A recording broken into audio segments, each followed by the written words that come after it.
The compliment is not really to me, it's the compliment to the concept and the character. Hello everybody, this is Amitabh Bachchan and I'm privileged to have Nagi Ashwin here, the director of Kalki. Full privilege. And it's 8 o'clock in the morning here in Mumbai. And I've just come back at about 3 in the morning after seeing Kalki for the third time. And just cannot explain the wonder and the experience that all my friends, we watched the film again. And so I thought that there are many aspects of the film, Nagi, which a lot of people put questions to. And in my mind also, there is a lot that comes to me when I think about Kalki. Explain not just to me, but to the audience in general, how you thought of. When we spoke to Priyanka and Sapna, they said, after the last film, they waited and asked you what you're going to do next, and you said, I don't know. And almost after a year or so, you went to them and said, I have something. And after that, Priyanka was saying that after hearing it, I couldn't sleep for a couple of days. And then she rang up Sapna and said, we have to start getting to work on this. So, what went through your mind and how did you conceive this? To be very honest, sir, I thought this story would be probably one of the last films I'll ever make. Like, I thought this would be my retirement film. But yeah, and we won't let you do that. Yeah, and I had like a smaller story, maybe something that was not as ambitious as this, that I wanted to start off with, and somewhere along the way, like those few months after Mahanati, I was coming across either articles or like some sort of videos about the Chiranjeevis or about some sort of a Mahabharata connect, and I was even seeing some articles where I was seeing that maybe some production houses in Bollywood were starting to think about Mahabharata or Ramayana and all of that at that time, and I had this story, I had a germ of this story already by then, and I was like, okay, so maybe it's time to bring this out of hibernation. And I took it out and I started living with it for a few weeks, and I realized that the energy that it would probably require to bring this to life and to bring it in front of people was something that I probably had now. And I don't think, to be honest, me, Swapna or Priyanka fully knew what we were getting into when we had that first narration. That's what they also said, they suddenly realized, oh my God, we need to start working on this now if this concept and this dream has to fructify. Yeah, we started with one concept artist and we thought, we'll conceptualize the main sequences of the film, but as we kept going deeper into that rabbit hole, so to speak, we realized every single thing had to be conceptualized and every single thing had to be built, and we realized it needed an army. Yeah, you showed me a photograph of Ashwatthama who has aged and is now fighting Bhairava. Yeah. Fighting Bhairava. And for someone to have had that kind of a visual in mind, and then to be told about the title, Kalki, and 2898 AD, and I couldn't understand that. So maybe you could explain for the benefit of the audience. Core of the story was the first scene, in a way. So 6,000 years after the death of Krishna. Which is what comes in the subtitle. Yeah. So 6,000 years have passed ever since Krishna gave the shrap to Ashwatthama. Yeah. So 6,000 years after, when Krishna is said to have left his body, was 3,102 BC, so to speak. So exactly that would lead up to 2898. The story of Ashwatthama happens after the 18 days of the Kurukshetra. Yeah. It happens at the very end, like after the victory, after everything. This is probably 18 days of the war for Kurukshetra. Yeah. After the 18 days of the war, this is the last thing that happens in the Mahabharata, so to speak. The most important confrontation between the Pandavas and the last Kaurava, so to speak. Yeah. So I felt that this was the ending of this story, sort of, but it's also the beginning of another story. Yes. And it doesn't finish. Like, I feel it's not finished. We just, even in the Mahabharata, for what I have read, it just is like Ashwatthama is cursed and he walks into the woods. Like, he leaves Krishna and Bhima and everybody aside and he walks into the woods. We don't know what happened to him. So that's like a starting of a story. Now I wanted to know, like, if this man is cursed and he has been witnessing this entire Kali Yuga, like, that's the most interesting thought process. Like, because he is this ultimate warrior, but he's not interfering in the events of the Kali Yuga because he has a larger purpose. So I felt that it was audacious in a way for me to attempt to think that I'm finishing something that was left in the Mahabharata, but I was like, nobody's done it yet, so let's give it a shot. Yes. But why did you think like this, that I want to know what happened after that? Because in a sense, the Mahabharata ended at the end of the war after 18 days. Krishna gives this curse to Ashwatthama, end of matter. Yeah. But you said you thought, okay, what happened after that? I had really loved this dialogue in that first scene, sir. What we did, like, after Ashwatthama says, kill me now, I'm ready. Yeah. And then Krishna says, no, death is not a punishment. And then we have a wide shot of this battlefield with hundreds and thousands of people who are dead. Yes. And that, for me, even when I was writing it, that just felt like it had a deeper meaning. It feels like, Mahabharata has killed millions of people, but Krishna right now is standing there and saying, death is not your punishment, having to live is your punishment. That just meant, like, maybe there is a whole karmic level to this whole thing. Mm-hmm. And for Ashwatthama also, I felt that anger, like, though he was very cruel in that particular moment, that anger was justified because he just felt that his father was killed very unjustly. And his father was a great warrior and he was killed in the most unjust way. So his anger was justified in his own way. So now his redemption is also very justified. But we never know if that redemption ever comes, because it's not like Ashwatthama is always been evil or something like that. He's actually a very noble warrior. He's meant to be an avatar of Shiva. People say, like, Drona prayed to Shiva to get a rupam of Shiva as his child, and that's how Ashwatthama was born.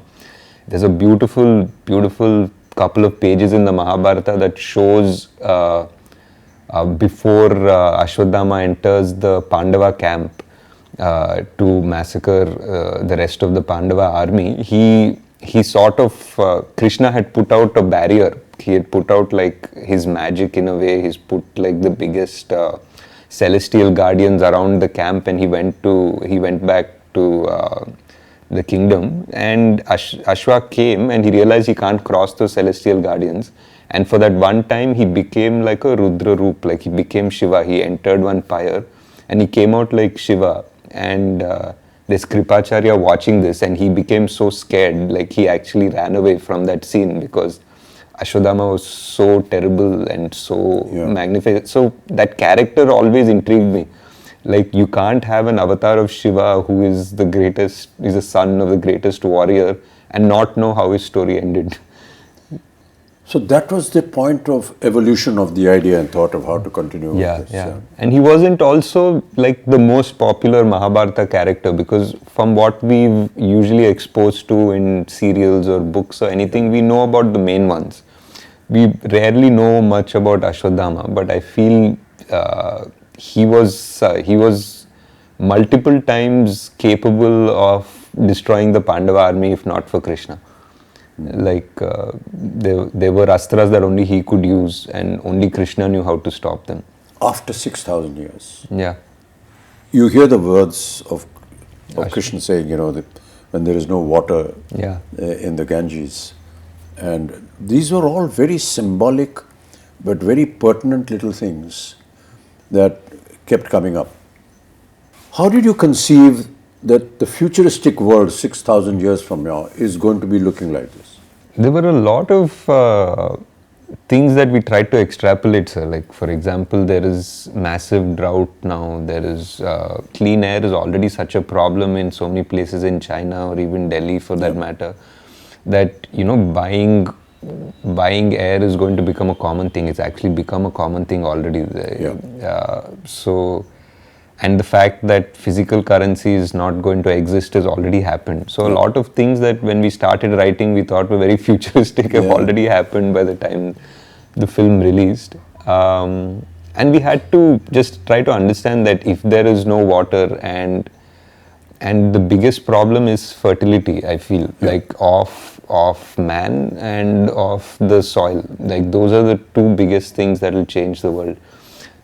If human beings suddenly become infertile to a certain level, we just have barely 100 years before we go extinct, in a way. And if the soil stops being kind to us and it becomes dead in a way, then how much synthetic food are you going to develop, and how will that society be that lives only on synthetic food? So those are the two big things we tried to explore, though we didn't have time to really get into the details of it, but that was the thought process. During the portion when they were designing all this, were there any questions that ever arose in your mind? Multiple, sir. There were because like almost everything, because when you're trying to design a whole world with an ecosystem, with an economy, with all of that, there'll be so many contradictions.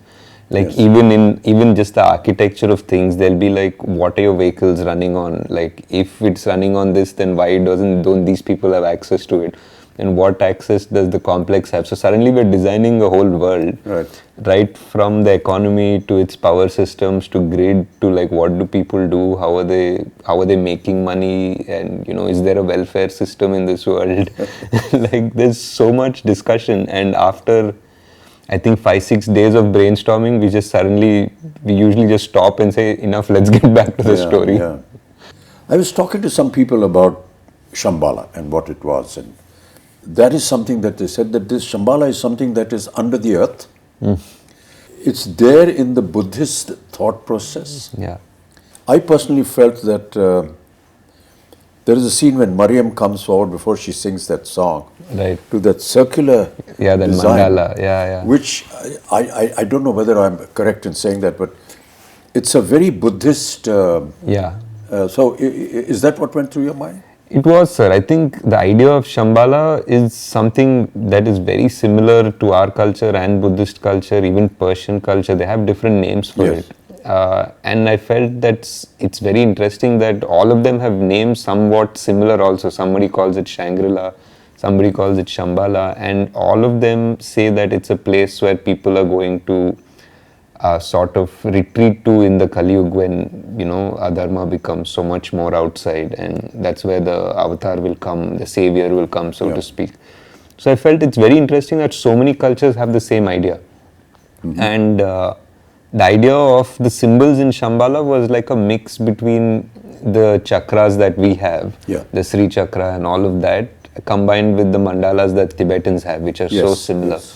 So that was that. We just wanted to find, I think in the production design discussions that we were having, we were always trying to see like how culture would be amalgamated in 6,000 years. It wouldn't be like sharp lines between cultures and traditions.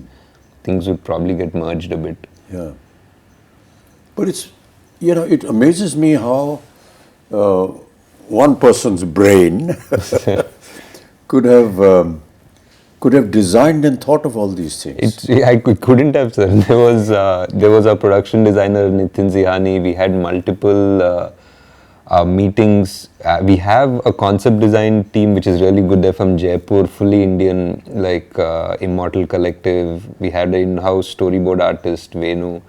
I mean, for a movie like this, I would say that we probably required a bigger team, but the team that we had was fully on board, and everyone was constantly ideating. I mean, I definitely had to okay the final aesthetic, and I would guide them and direct them the way it had to go.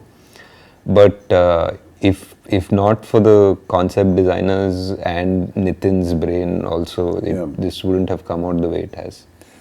Kamal, that day when we had a general, Yeah, when we were talking to the rest of the guys, he said something very nice. yeah, He said, a lot of the filmmakers come to me and they describe the story, and they give me very efficiently made concept storyboards. arts. Yeah. But the point is that his opinion was that how does this storyboard actually get into practice, and what is the reality of it? It's all right to make some drawings and come, but he said that when I saw this and when I heard Nagi, I thought, gosh, it's going to be another one of those storyboard things. But then Nagi showed me some visuals which he had shot, and I believed, and just went ahead with it. What was the idea of the complex? The idea of the complex was, it was like everything is there. It's beautiful. It feels like heaven. There's water. It feels like, animals are frolicking happily, and it's clean air and all of that. But there's something that feels unnatural about it as well. There's something that doesn't feel real, and it doesn't feel it belongs there. So it was that aspiration of man. I feel that when you go to the complex in the film, there is this idea that you need 1 million units to enter the complex in this world. That idea was like a creative idea of yours? Yeah, it was a creative idea. It was something to give a goal to Prabhas's character, and everybody in that world they basically were working around that goal. They wanted to make 1 million units to get into the complex. But my idea was that you can't make 1 million units by being straightforward. The complex wants you to backstab each other. The complex wants you to fight amongst each other to make that 1 million units, and they're just going to be at peace because these people are never going to unite. That is what is happening in Kalki, Yeah. This whole backstabbing and everything, everyone wants to grab and go on to the top, Correct. That famous story about all of us, we're all like cockroaches and everyone wants to go, Go up, and reach the top of the lid of the bottle where they're in. So, you are catering to an audience, and there are many portions which I felt, as somebody who's been in the film industry, could understand that, okay, we are playing to the gallery. Yeah. This is Prabhas. For sure. This is a Telugu film. And Prabhas is Telugu. And you have to understand that he's massive, and he's godlike there.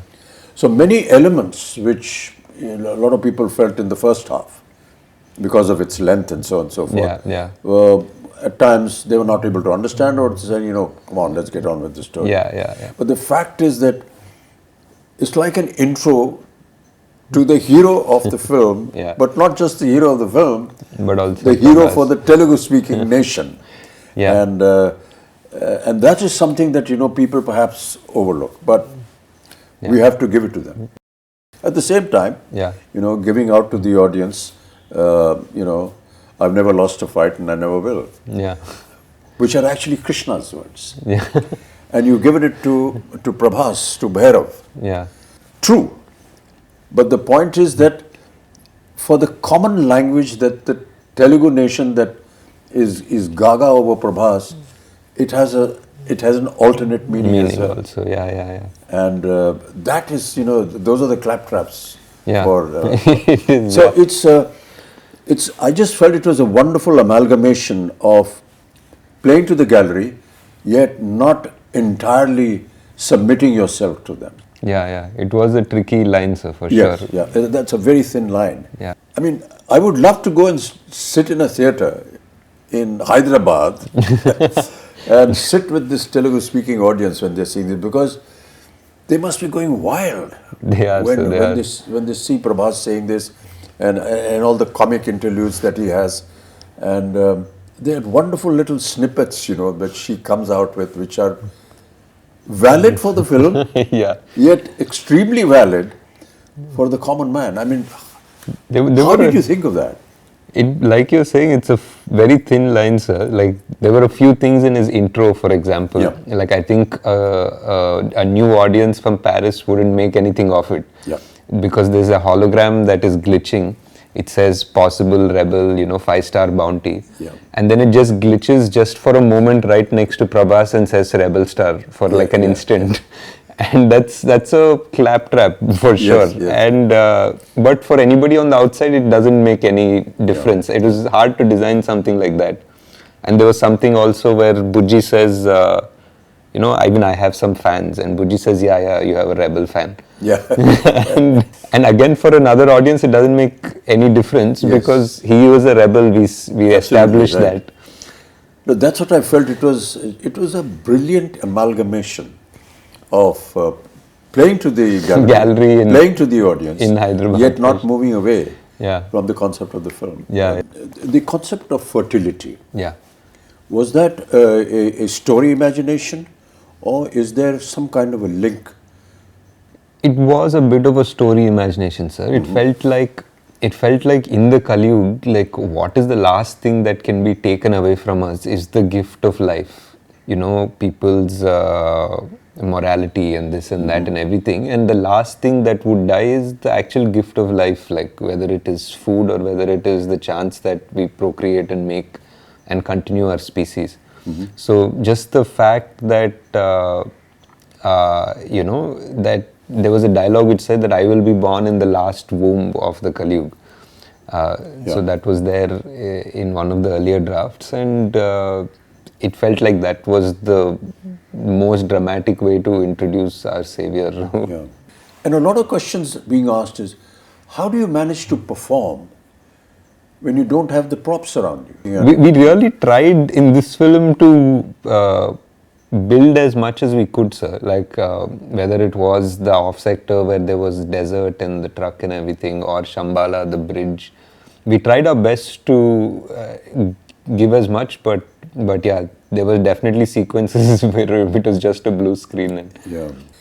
We all know that, Indian cinema works on poetic justice. yeah. And I keep quoting this from my father, who used to watch a film during his last days every evening, and I was asked to ask him, what is there in watching a film?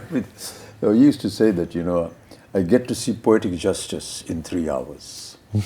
So during the length of the film, at the end of the film, there's poetic justice.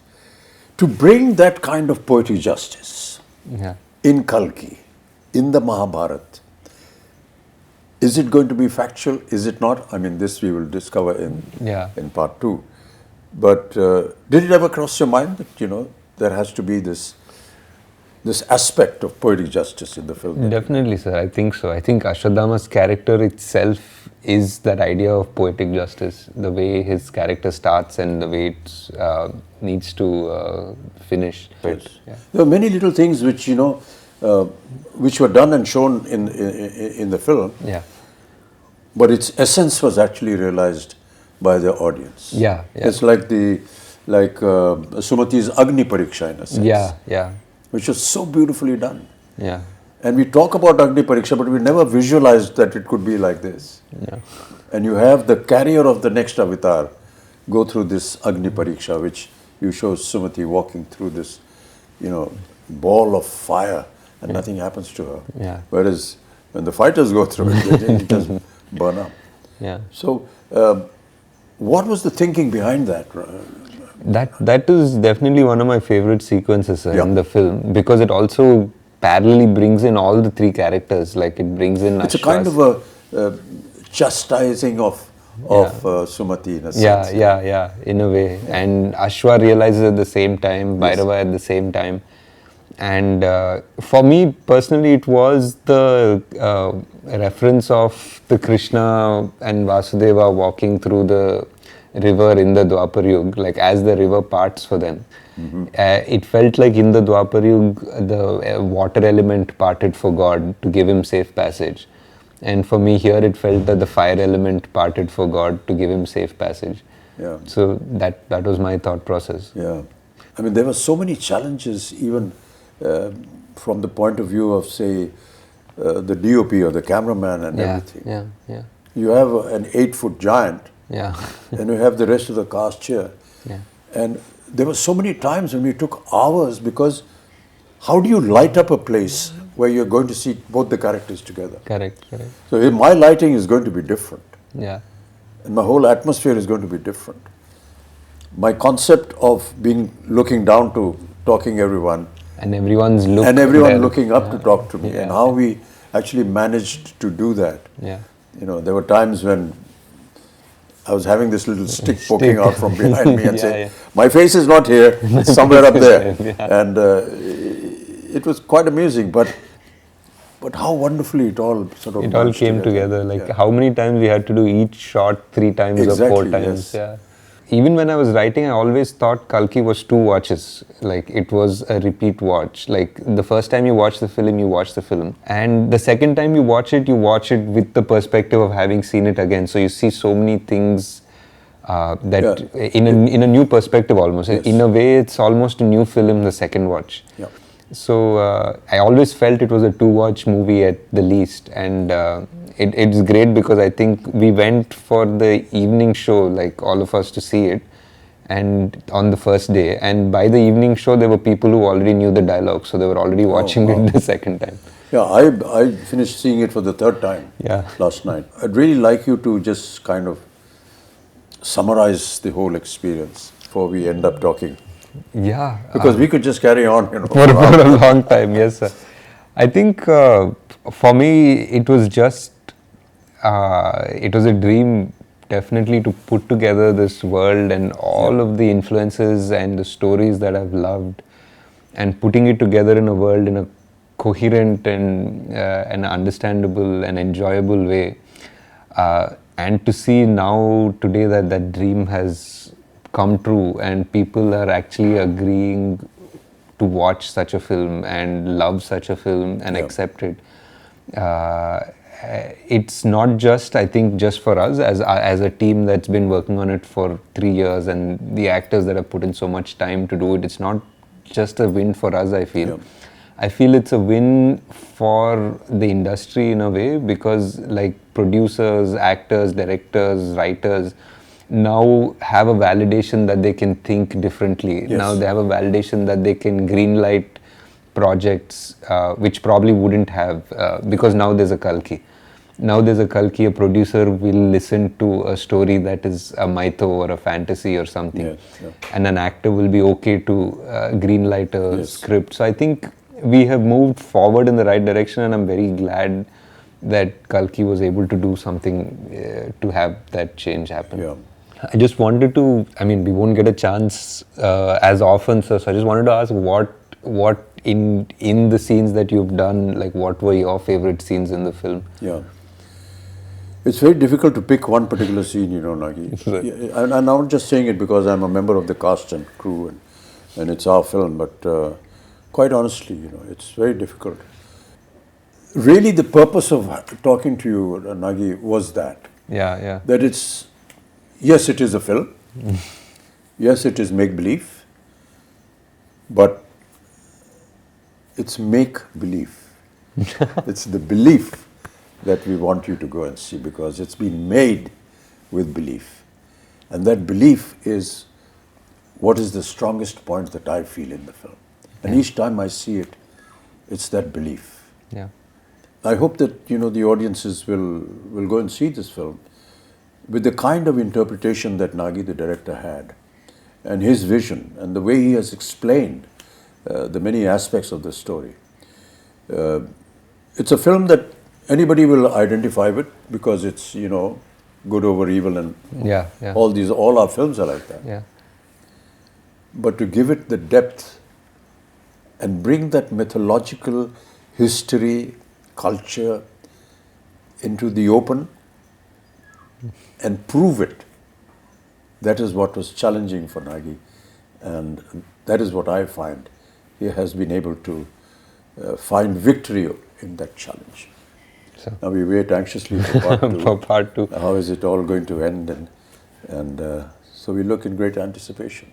Thank you, sir. Thank you. Thanks so much, Nagi. It's been wonderful talking to you. Sir, I know you don't like or appreciate this, but this is one of the few chances we have to thank you for all your patience. You know, And the whole country, sir, like whoever I speak to, Yeah. I know you've heard this already so many times, but it's just such a pleasure to see you in that avatar, in that role. Yeah. And so many people, I did a bunch of interviews yesterday and everybody just said, thank you for giving us this Amitabh Bachchan. it's a a huge fan fallacy, thing. actually. I don't believe I know it. you don't like any of No, it, sir. it's not a case of liking. I just feel that the compliment is not really to me, it's the compliment to the concept and the character. And Also. that speaks volumes about the film. It's not a personal, you know, okay, I like this star, Yeah. and he was good and he acted very well and so on and so forth. So Yes, sir. when they compliment a Prabhas or a Deepika and anyone else and Kamal, you're actually complimenting the concept of the director, Nagi, who was able to conceive and put together this story. It's all very well to go to an audience that's coming out of a theatre and say, "Kaisi lagi film bhaiya?" So they said, "That's about the film bhaiya." Yeah, उन्हें समझ में नहीं आया, ये नहीं हुआ. It's not that. I think that we need to catch some people who, the youngsters, and say, you know, let's sit down and have a chat. And what did you actually see? What did you think of? What was going through your mind when you were watching all this? It would make a very interesting subject. And I'm going to catch Abhishek and Please do, sir. That would be Navya, great. my granddaughter, and have a chat with them, much like we've had here, Yeah. and ask them some very pertinent questions. Right. Thank you, Nagi. It's That'd be been a great, pleasure. sir. Yeah, Such thanks a so pleasure, much. such a pleasure, sir. Thank you so much. That's the end of our very long, intricate conversation. And I hope that you enjoy the film when you see it. Thank you so much. Namaskar. Great, sir.